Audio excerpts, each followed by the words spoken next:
these with the thing covered the whole time, so we're just going to unveil it now. I got my son Mason to do the honor, so can you pull that down?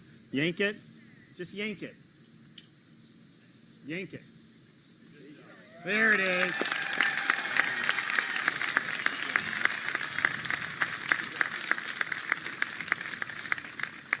Well, that's pretty, and so I'll talk a little bit about that in a minute.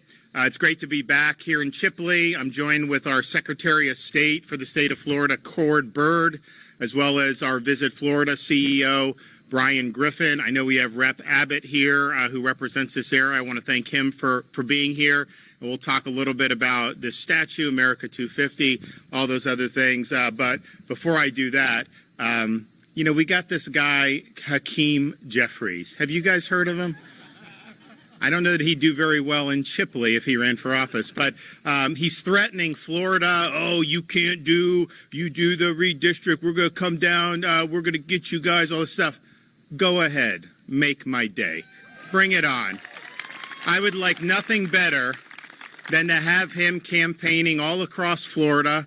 I don't know that he would do well here. I don't know he would do well almost anywhere in Florida, and I don't think that's something that Floridians would want to see. But we are not going to be cowed by threats from some machine politician from Brooklyn. It doesn't work that way down here. That's not how we roll. So I know the legislature is ready to go. They're going to get the job done. We got a lot of other stuff in addition to that issue, including our artificial intelligence Bill of Rights to be able to protect Floridians against the excesses of big tech, as well as medical freedom. So, you know, all the things I protected you from during COVID, none of that has been made permanent in law. They've always made it temporary. We need to make it permanent because if I'm not here, when I'm not here, you guys are going to need those protections. It's just the way government works. And so those are up, and I know a lot of folks have been very excited about those pieces of legislation. I want to thank Ben Albritton in the Senate. I know they just filed the legislation. It's important. It's important for members. It's important for our constituents that we do the right thing, and we'll continue to do that. Now, brings us to today. First of all, I appreciate everybody coming out. And I always tell people, so no one has done rural more than me in terms of governors. I was the first governor to do events in all 67 counties. When I came, I brought money. We brought money to Washington County. We brought money to Holmes. We brought money to Dixie, all these places.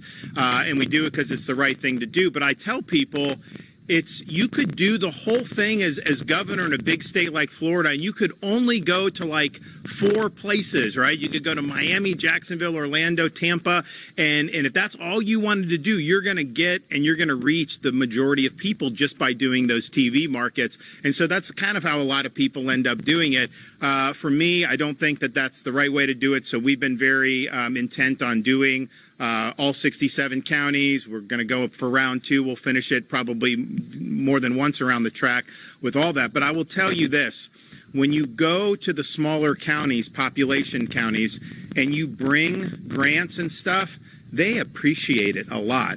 Very grateful. The money goes a lot further in rural than it does in some of these others.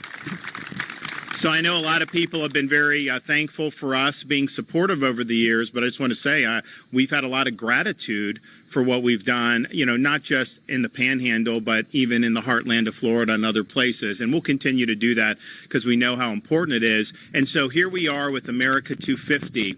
I think it's really important. I know a lot of states aren't doing squat on America 250. I get it. I understand there's certain strains in our society that tries to act like, oh, we shouldn't somehow even care about the founding of this country and the founding fathers. I reject that. I know it's important. I know it's important because it was a unique moment, not just in the history of the West, but really the history of the world. We had founding fathers who, they had a lot to lose. They were all very accomplished. People like George Washington were very wealthy. And when you're in a good spot personally, a lot of times people don't want to stick their neck out because they're worried they can lose what they have. And so when the Founding Fathers met in Philadelphia in the summer of 1776 to debate and eventually sign the Declaration of Independence to announce their split from Great Britain, their signatures on that document was not the equivalent of somebody today just popping off on social media. Their signatures on that document, that meant that they were playing for keeps, because the penalty for failure in the revolution was death. They all would have been executed for treason. And so when they pledged their lives, their fortunes, and their sacred honor, that wasn't hollow rhetoric. That was true. They were willing to do that because they believed that our rights come from God, not from government, that you need to have limited government, you need to have a rule of law.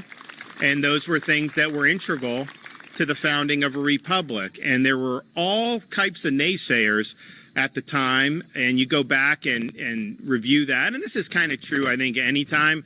You had a third of the people were just wanted to stay put with Great Britain. You had a third of the people that were supportive of the revolution. Then you had a third of the people that just didn't care, or they were too apathetic to even be involved in it. So they really had about a third of the country backing them, and the odds were long, and the military power that they were facing was strong, but they were able to do it and really pull off the unthinkable. But it's interesting, because of that, this is not like the French Revolution. This is not like some of these revolutions where you have basically people that are on the outskirts trying to displace the rulers so that they can basically oppress the people that used to oppress them, and you have that cycles. It wasn't what our founding fathers were doing. It was really the most conservative revolution in history, because all they wanted was the rights of Englishmen, and that's what they talked about, and they talked about those rights being violated.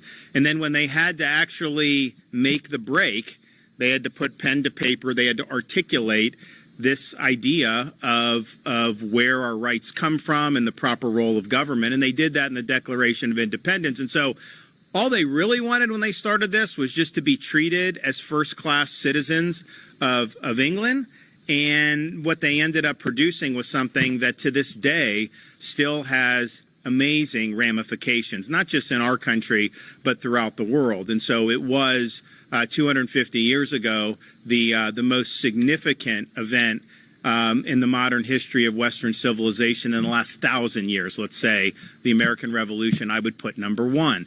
And we're still living with that today.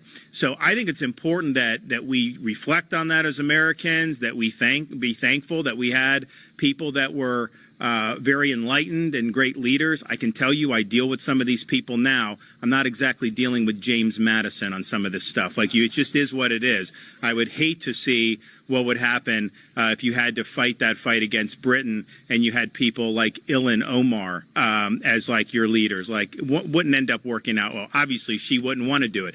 So you have you really were fortunate that you had people that were really a cut above, and they understood that they were playing for keeps, that this was history on the line, and they were very smart and astute observers of history. They studied the history of every republic. They studied ancient Rome, ancient Greece. They studied all these things, and they wanted to draw lessons from each of them. But really, the only lesson they drew, the only common thread in every republic that had been attempted in human history was this: every single one of them had failed. And so they understood it fell to the people of the United States to determine once and for all, can people govern themselves?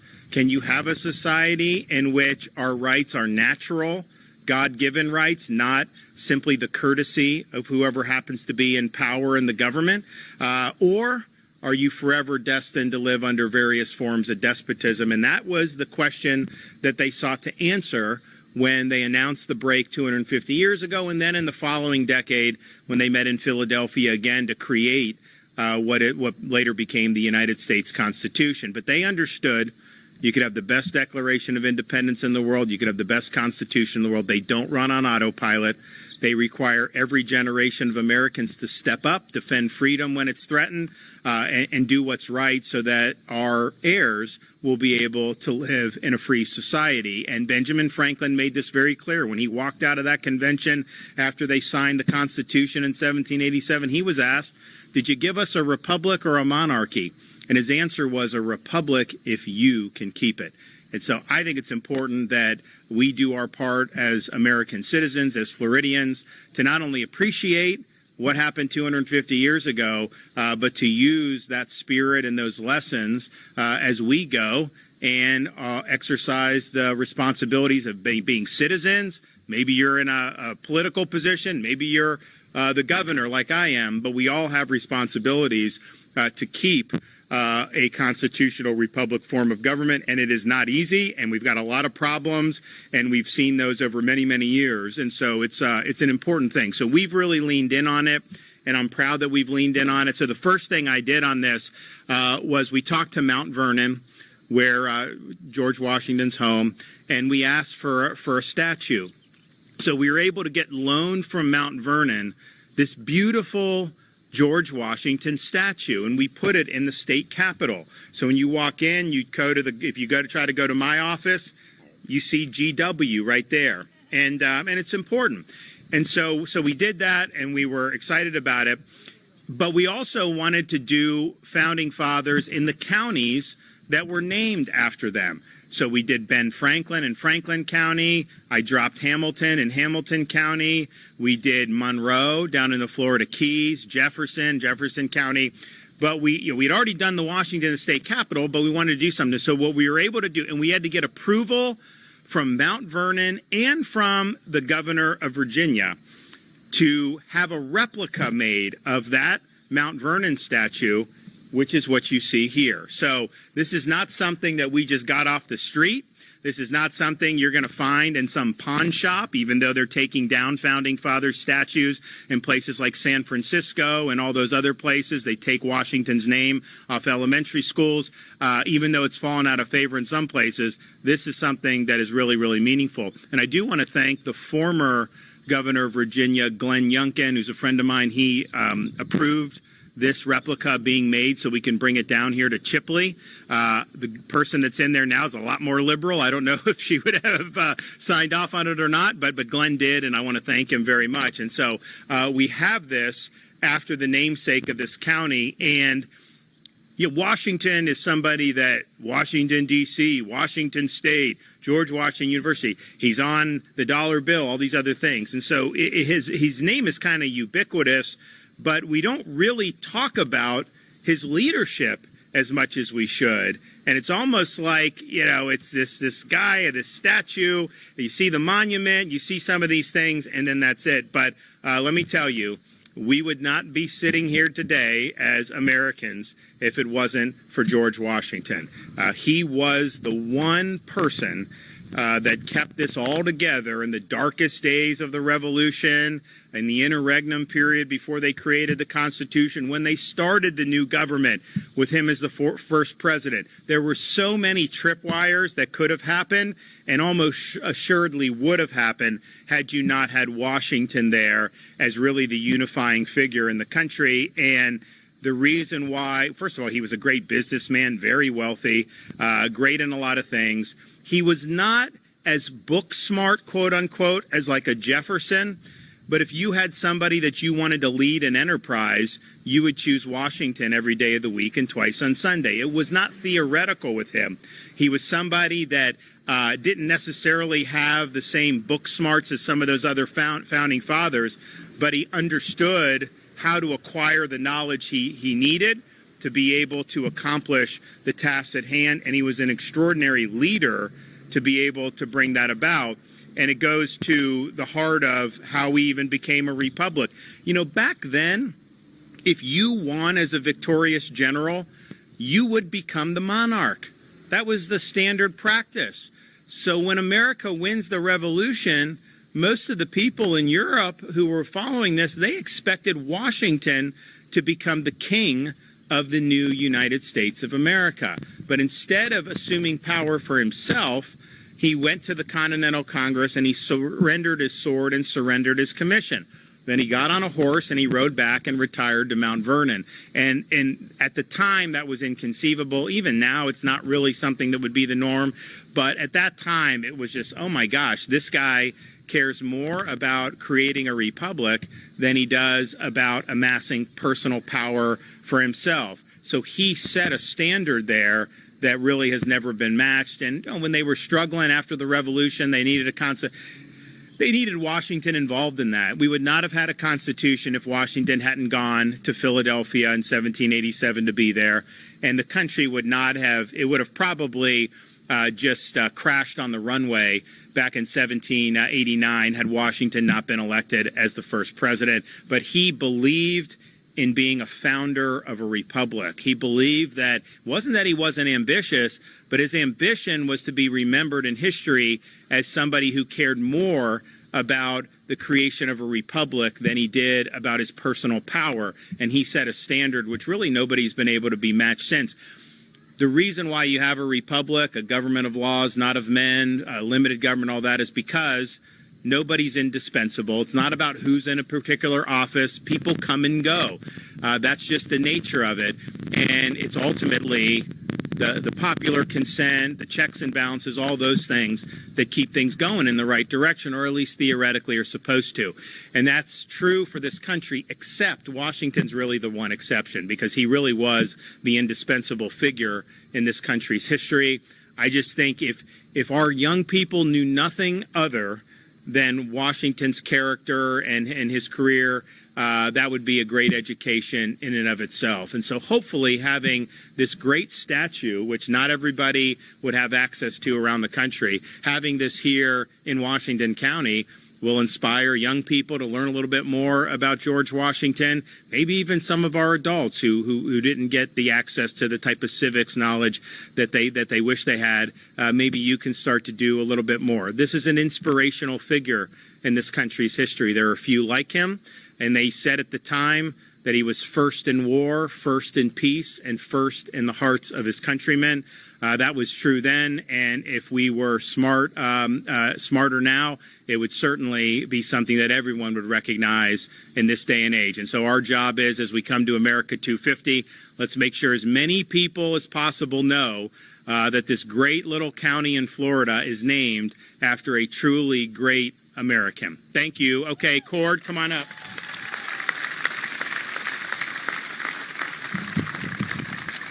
Well, thank you, Governor, and good afternoon to Washington County and Chipley. When I was driving in today, I noticed your motto on the sign out there that said "Proud Heritage, Bright Future." And I think that really could be the motto for our America 250 program here in Florida. And the governor mentioned education, and when I look out, I see a lot of young people, and it really is about this whole project of America 250 FL, and Florida being the 14th colony is about educating the young people. And as we're traveling around and putting these statues up in some of the lesser known counties, we're trying to bring attention to you. And maybe you don't want all that attention, but Washington County was founded in 1825 and was one of the original boundaries stretched from the Florida-Alabama state line to the Gulf. It had 100 miles of coastline from the mouth of the Apalachicola River to Destin. Washington County originally included most of Bay County and parts of Holmes, Okaloosa, and Walton counties. It was the first county seat was in Vernon, named after Washington's Virginia home, and the county is home to abundant forest land, which fueled the early economy. When the L&N Railroad arrived in the 1880s, it was first to connect the western panhandle with the entire state. And Chipley was originally built as a depot town to serve the railroad, and the county seat moved from Vernon to Chipley in 1927. Today, forest land still abounds, protecting thousands of acres of longleaf pine savanna. Visitors can experience unique wildlife encounters, and I understand Crystal Lake holds the state bluegill record of almost 3 pounds. Is that still the case? All right, and it's home to Florida's highest waterfall, something we're not typically known for, at 73 feet at Falling Waters State Park, and it is home of the Wausau Possum Festival. Yeah. Rep Abbott was telling me all about that earlier, and is an official America 250 FL historic site. Once again, the governor mentioned education and how important a component this is. And behind us, you see this is the first stop of the Florida Freedom Tour. These two 18-wheelers are going to travel to all 67 counties in the state. One of them tells the history of Florida at the founding, the Spanish, the English, the French that were involved at Florida, and why we are the 14th county. You know, we weren't one of the original stars on Betsy Ross's flag, but a lot was happening here. So that's one of the trailers. And the second one focuses on Florida's rise in the 20th century, and it showcases iconic pieces of Florida culture, from surfing to citrus to tourism, and even a replica bait shop, and at Florida now being the gateway to space. And so it's a fun, eclectic look at the Florida people we know and love. You see all this bunting and all the great decorations. I have to give a big shout out to my staff at the Florida Department of State. They did a wonderful job, and we once again thank you for the cooperation that the city has shown. I know, yep. The Florida Department of Transportation is heavily involved in this effort as well, and want to thank them for their hard work. And if you want to know more about what we're doing, because this is a celebration that will culminate at the 4th of July, but it's going to go on the entire year, and so you can learn more. Visit Florida250fl.com for upcoming events and activities. And once again, thank you for being out here. Thank you, Governor, for your attention to America 250, and have a great day. Thank you.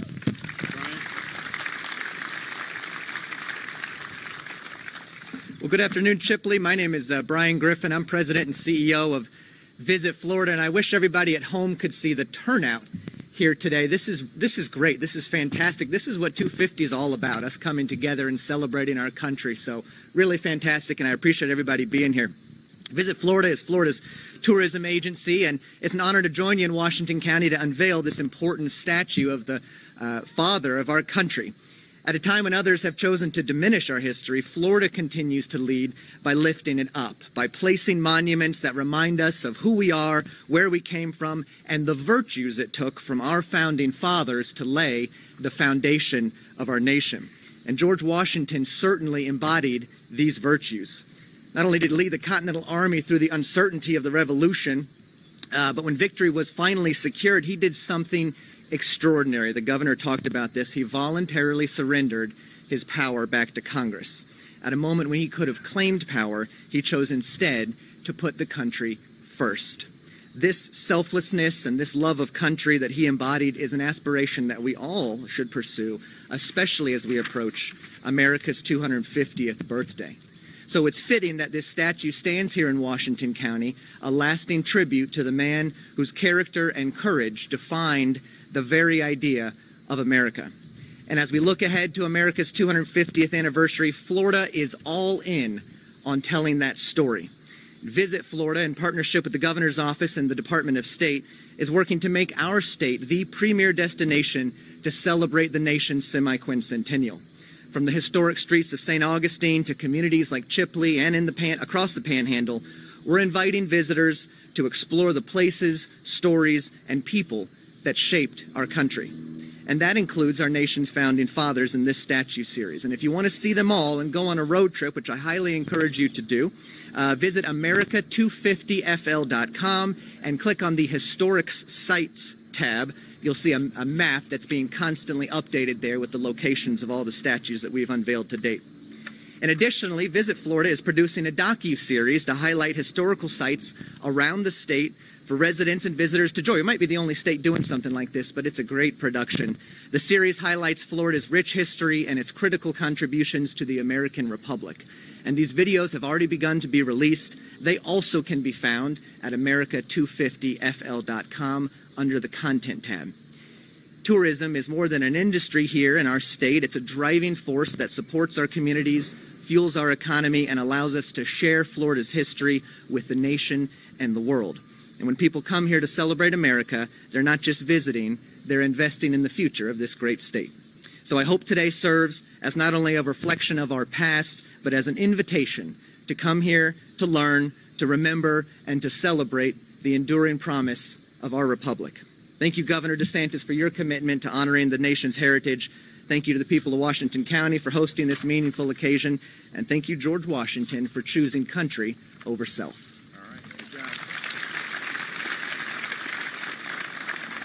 Okay, I see some of these young beauty queens. You guys come up here and get your picture. Come up here. Come up here. Stand right here. We got another one? Who else? Come on up here. What grade are you in? What grade are you in? What grade? What are you in? First? What about you? Kindergarten, what about you? Second? Okay, here, get right. Oh, you're not in a grade yet. Okay, get right here. Okay, let's do a photo, guys.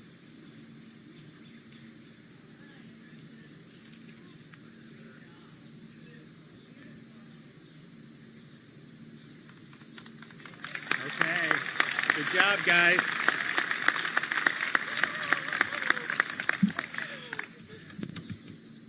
Good job. Thank you guys for coming out. We appreciate it. Mason, thank you for doing the unveiling. He's a huge Florida State fan. Does anyone else here Florida State fans? What about Gators? Oh, there may be more Gators. We just named the Tallahassee airport after Coach Bobby Bowden, and so Mason got to pull that for that sign, which is really cool, and to be able to do it. So he's been working well. I do want to say some other things just that we've been doing. One, I signed some very important legislation recently banning any imposition of Sharia law throughout the state of Florida. Oh, it's not in here. People will say, yeah, obviously, but you look at what's happened in some of these European countries. Oh, they'll have this neighborhood. This will be a no-go zone, this, that. No, we're not doing that. No use of state funds to go to any entity that is affiliated with groups like CARE or the Muslim Brotherhood. We have designated them as foreign terrorist organizations. So these are things that you need to do, and you need to make sure that you're getting it done. We also just signed legislation yesterday banning any Green New Deal policies in Florida at the local level. They want to do carbon tax. We banned it, and it's good.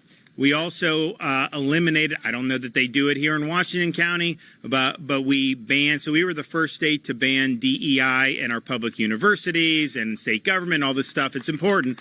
We now have done that for all local governments in Florida, and so no money for that. And I think we're leading the country on that as well. And there's a lot of other things that we've been doing, and we've got more in the kitty coming forward. So I just want to thank everybody for coming out for this. It just shows your patriotism. It shows that you care about our country's 250th birthday. And if we learn the lessons or rededicate ourselves to the lessons and the principles of our founding fathers, then I think we can make it another 250 and be very, very strong.